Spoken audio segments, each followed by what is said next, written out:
Hi everyone, it's Sam Sanford again, the tutoring coordinator with the Learning Center. And I'm Leila Piazza, office assistant at the Learning Center.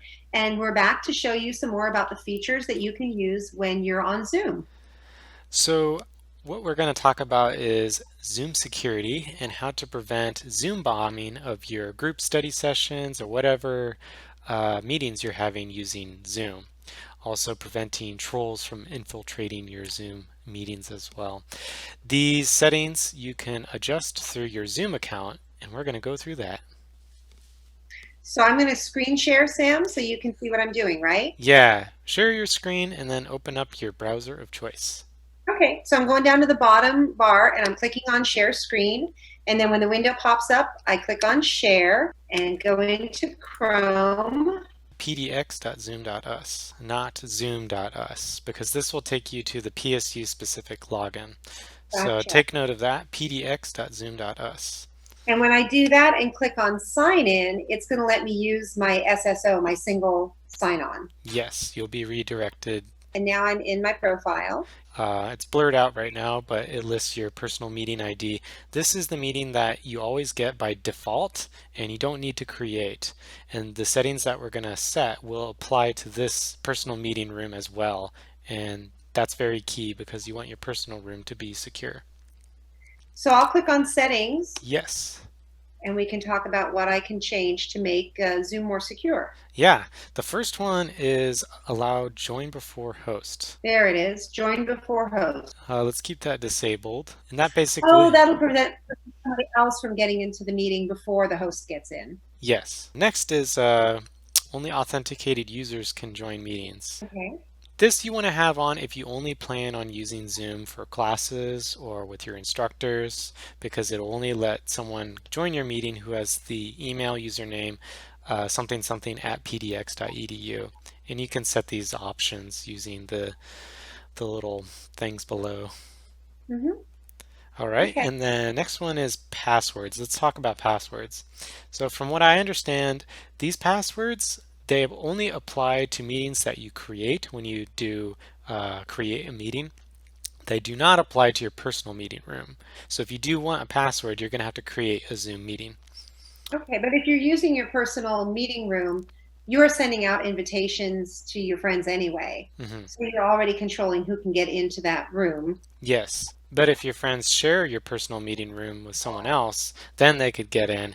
And that's why we're doing the following settings to make sure if that does happen, you'll still be good. Okay. But that also brings up the point that if I'm making a study group, for instance, it might be better to make a specific meeting outside of my personal room in case anybody who's going to come to the study group decides to invite other kids in the classroom. Okay. Yeah. And then next one, file transfer. I think it's down. Yeah, there it is. I like to turn it on, but it can be a security risk because you can transfer basically anything, malicious files, images, all that stuff. Um, but if you're controlling who's actually entering your room, then this shouldn't be a problem if you have it turned on. But if you want the extra level of security and you don't plan to be using file transfer, then you can just turn it off and it's more secure Okay. that And we way. could always have the option of having people send us files through Google Drive. Remote control. There we Oh, there go. it Yeah, is. so it looks like it's turned on.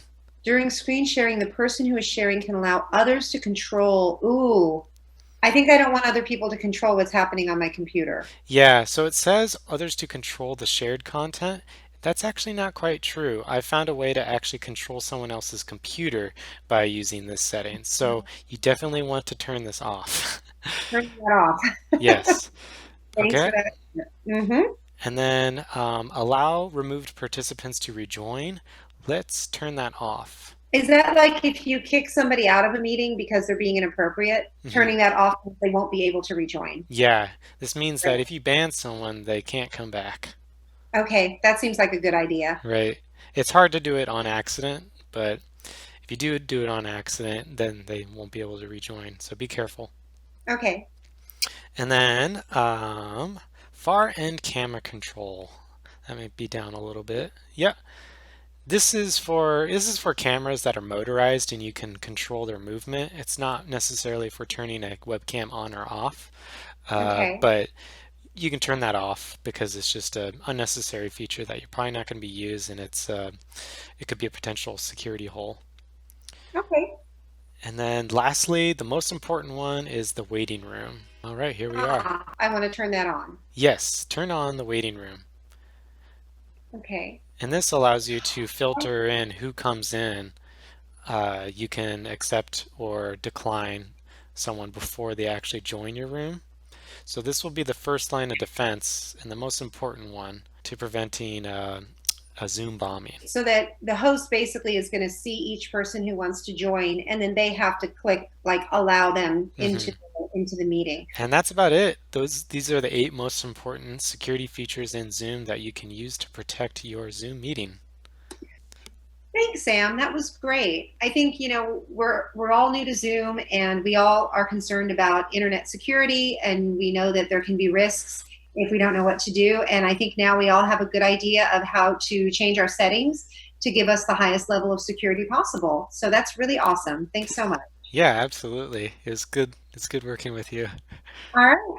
I'll talk to you again, Sam. Thank you. Bye. Bye bye.